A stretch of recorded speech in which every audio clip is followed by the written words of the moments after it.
1971 एक ऐसा साल जो पाकिस्तान की तारीख का सबसे अंधेरा और दुख भरा साल साबित हुआ। ये कहानी सिर्फ एक मुल्क के टूटने की नहीं बल्कि एक ऐसे खेल की है जिसमें सियासत, झूठ, दुश्मनी और जंग सब कुछ शामिल था।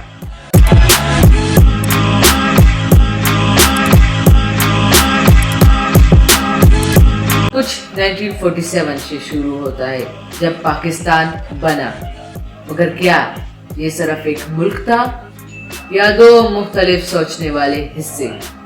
मगरबी और मशरिकी पाकिस्तान के दरमियान सिर्फ फासले नहीं, सोचने का तरीका, सियासत और हुकूमत का लहजा भी बिल्कुल मुख्तलिफ था।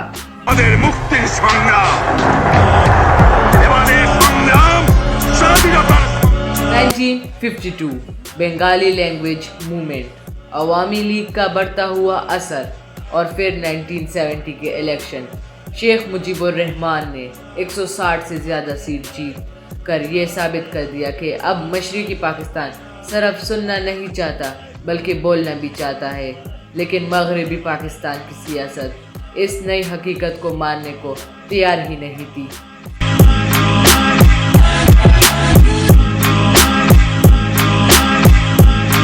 फिर आता है वो दिन, 25 मार्च 1971, ऑपरेशन सर्चलाइट शुरू होता है। ढाका में आग और बारूद का खेल शुरू होता है। मगरबी पाकिस्तान की फौजी एक्शन का जवाब एक नए मुख्तलिफ सोच की सूरत में आता है। भारत इस मौके का पूरा फ़ायदा उठाता है। लेकिन हम इस कोशिश में थे कि किसी न किसी तरह बांग्लादेश में शांति के रास्ते से कोई वहाँ के प्रश्न सुलझाए जा सके। और मुफ्ती बहानी एक ताकतवर गोरिल्ला फोर्स के तौर पर उभरता है और इंडिया का खुला सपोर्ट मशरिकी पाकिस्तान को नया हौसला देता है। मगर क्या ये सिर्फ एक सिविल वार थी या एक प्लान्ड स्ट्रेटजी थी जो शायद पहले से तय की गई थी?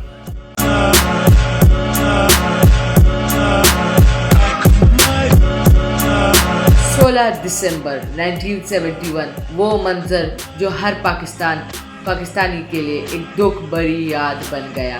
General A.K. नियाज़ी ने 93,000 फौजियों के साथ इंडियन आर्मी के सामने सर झुका दिया। पाकिस्तान को दो टुकड़ों में बांट गया। मगर सवाल ये है, ये सिर्फ एक हार थी या एक ऐसा प्लान का हिस्सा जो कई सालों से चल रहा था? ईस्ट पाकिस्तान का बांग्लादेश बन जाना सिर्फ एक अलग मुल्क बनने की कहानी नहीं, ये एक इबरत है, एक सबक है जो आज भी हमारे सामने मगर क्या हमने इसे सीखा? क्या हम आज भी एक दूसरे को सुनने और समझने के लिए तैयार हैं? क्या फैसले हम सबको करना है?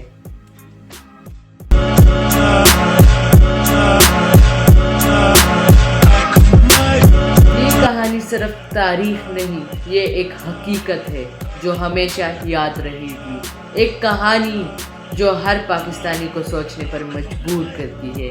क्या हम फिर किसी नए 1971 का इंतज़ार कर रहे हैं?